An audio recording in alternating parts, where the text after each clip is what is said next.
Vatanim meni onam, dunyoda undan go'zal yo'q. Dunyoda undan halol yo'q. Undan kechiruvchan yo'q. Undan mehribon yo'q.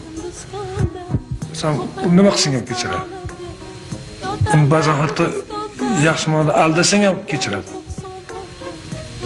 Endi tasavvur qilaman-da, meni onamga, meni onamdek go'zal, meni onamdek hokisor zotni yaxshi ko'rganlar meni do'stim xolos.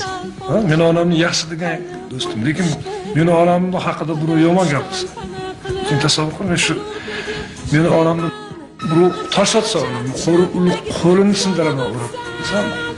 Menga shunday yopishib qolgan bu so'z. Vatan deganda kim aytgan No'lar Dumbajedan so'rashganda vatan nima deysan desa, bu shunaqa narsaki, uni aytganingda odam jon berishga tayyor bo'lsin, joning chiqib ketishga.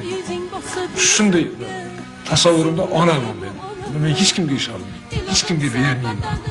Hech kimga uni haqorat ham qildirib qo'ymayman.